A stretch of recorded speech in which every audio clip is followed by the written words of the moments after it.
to. I swear, we went to dinner. I was just buzzed. I only had a few drinks. Just buzzed? Why didn't you tell us that?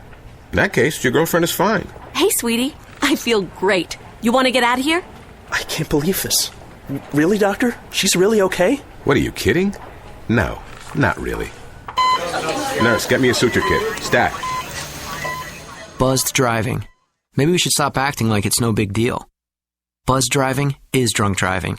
A public service announcement brought to you by the U.S. Department of Transportation, the Ad Council, and this station. Confessions of a Potentially Perfect Parent, brought to you by AdoptUsKids.org. Okay, here goes. I know more about cooking dinner for a party of 12 than I do about packing a lunch for a 12-year-old. I know kids like things like PB&J, pigs in a blanket. Oh, and fish sticks. They do love fish sticks. Fillets I get, but sticks? What part of the fish does the stick come from? I know I can read a cookbook that'll tell me how to make a red wine reduction, but where are the cookbooks that can teach me how to cut the crusts off bologna sandwiches? Oh, maybe we can compromise on mac and cheese. Can you make that with brie? Everybody likes brie, right? You don't have to be perfect to be a perfect parent. There are thousands of teens in foster care who would love to push your food around their plate. Call 1-888-200-4005 or visit AdoptUsKids.org for more information. This message brought to you by the U.S. Department of Health and Human Services, Adopt Us Kids, and the Ad Council.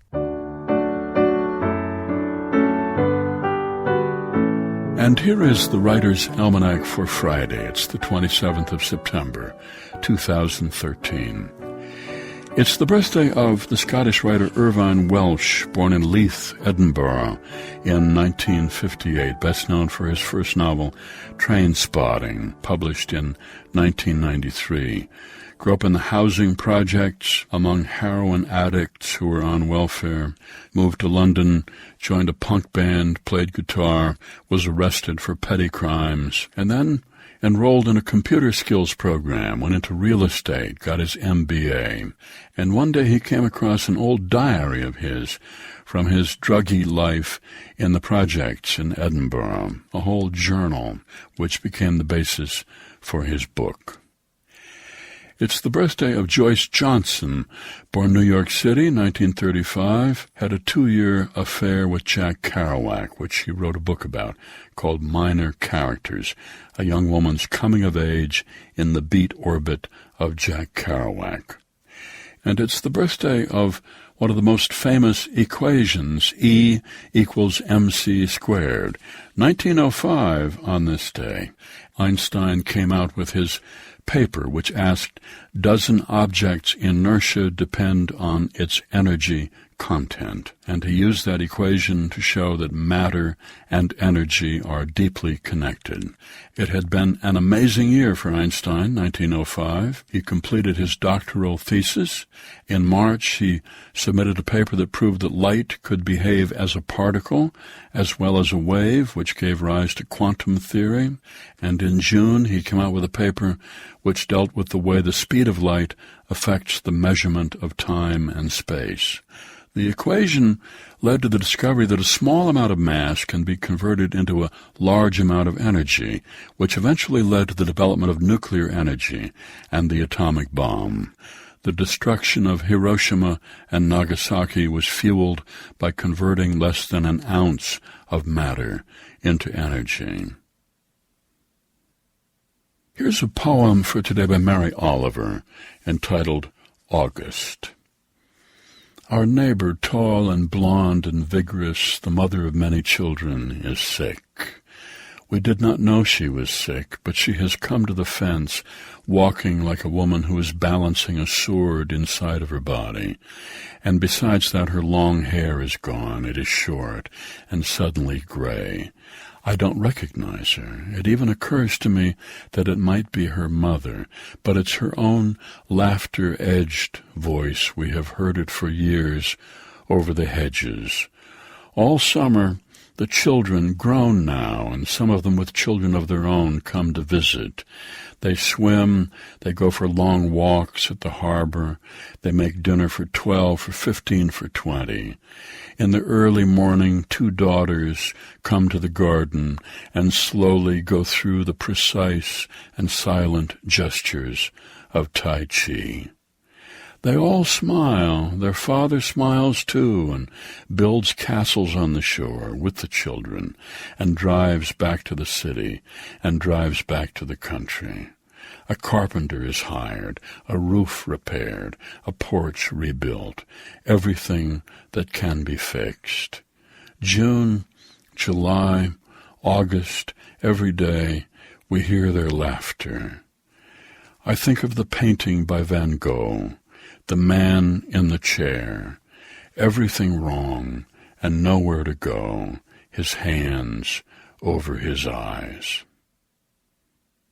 A poem by Mary Oliver, August, from her New and Selected Poems, Volume 2, published by Beacon Press, and used by permission here on the Writer's Almanac, supported by the Poetry Foundation, offering poetry podcasts to listen to and thousands of poems to read at poetryfoundation.org, and by Lending Tree, where you can fill out one form and receive up to 5 loan offers at trylendingtree.com, NMLS 1136.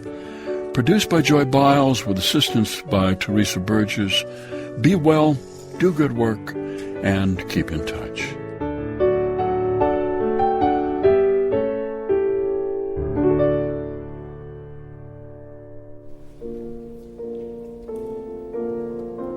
This is the Composer's Datebook for September 27th. I'm John Zek. On this date in 1828, Franz Schubert attended a party. It was at the Vienna home of one of his admirers, and he sat down and played from a new piano sonata in B-flat, which he had completed just the day before.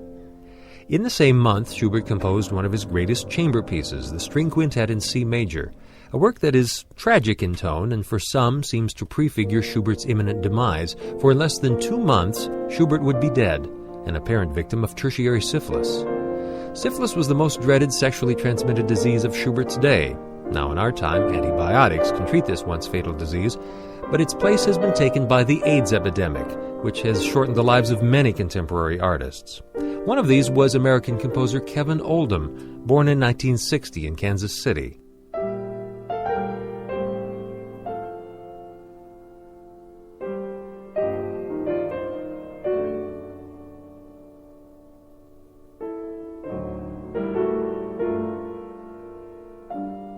His major work is a piano concerto which was premiered to critical acclaim and a standing ovation by the Kansas City Symphony, conducted by Bill McLaughlin in 1993.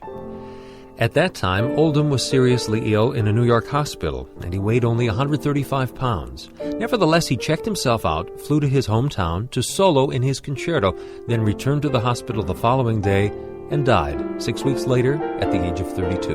When Schubert died, he was only 31.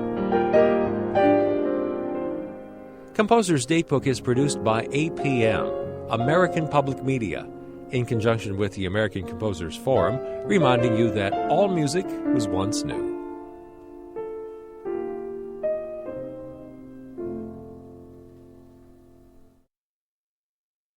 And boom goes the dynamite. Introducing the Titty Bear. Good morning, friends. Welcome back to Studio 26 on this beautiful Friday morning, as we roll on and get ready for celebrity birthdays, which we'll take care of in just a moment. In the meantime, I need some music here. How about this one? Yeah, this looks good. Let's see if I can get it to load. See if I can get it to load. See if I can get it to load. If I can get it to load. Come on. Come on. There we go. All right, hit it, boys. Now this is a story all about how my life got flipped, turned upside down, and I'd like to take a minute, just sit right there. I'll tell you how I became the prince of a town called Bel Air.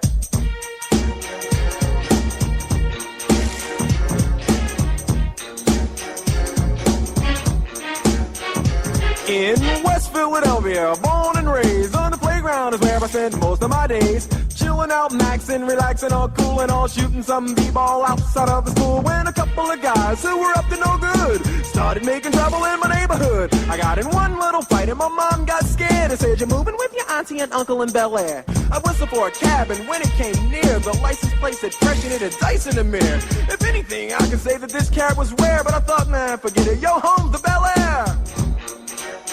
I pulled up to the house about 7 or 8, and I yelled to the cabbie, yo home, smell you later. Looked at my kingdom, I was finally there to sit on my throne as the Prince of Bel-Air.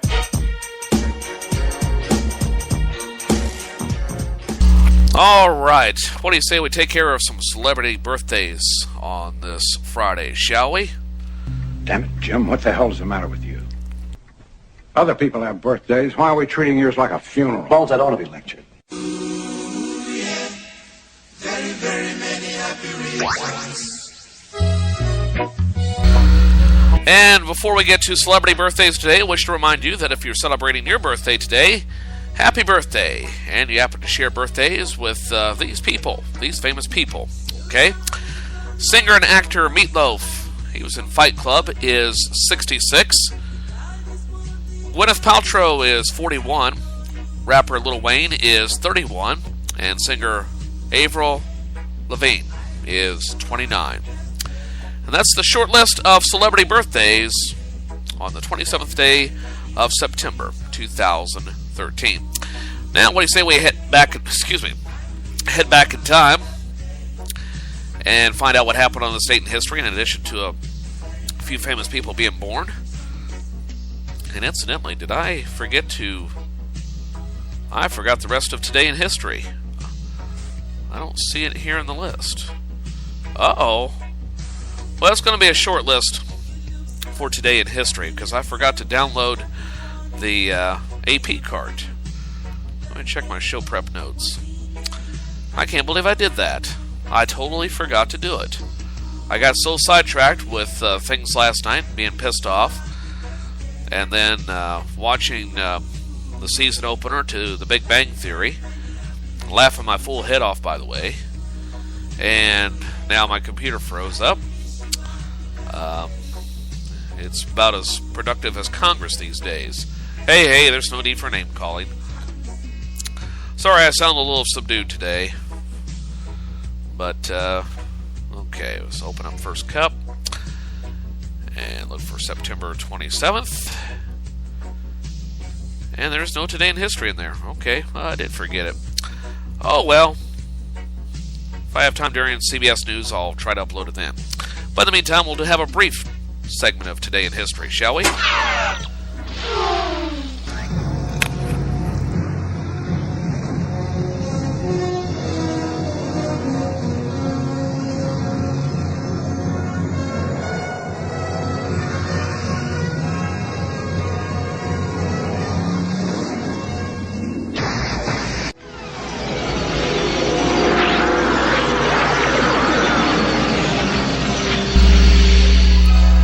And on this date in history, September 27th, the year 1950, the answering machine was invented.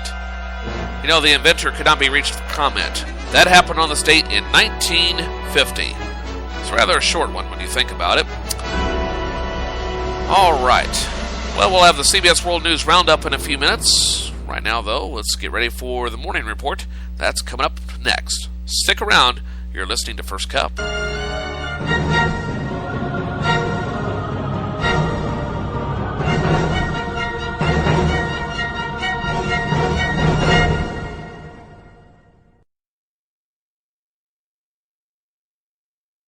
Confessions of a Potentially Perfect Parent, brought to you by AdoptUsKids.org. I don't know how to talk like a parent. Don't make me come back there. You see what I mean? It's pretty awful. Try it again. Don't make me come back there. Now that's pretty good. That one kind of sounded like my dad. Weird. You don't have to be perfect to be a perfect parent. There are thousands of teens in foster care who would love to put up with you. Call 1-888-200-4005 or visit AdoptUsKids.org for more information. A message from the U.S. Department of Health and Human Services, Adopt Us Kids, and the Ad Council. Nurse, set up an IV. And you, her boyfriend. You were the driver? Yes, doctor, but I didn't mean to hurt her. I only had a few drinks. I was just buzzed. Just buzzed? Oh, then your girlfriend is fine. Hey, sweetie. I feel great. She's really okay? What, are you kidding? No, not really. Nurse, get me a suture kit. Stat. Buzzed driving. Maybe we should stop acting like it's no big deal. Buzzed driving is drunk driving. Brought to you by the U.S. Department of Transportation and the Ad Council. This Marketplace podcast is supported by Squarespace, providing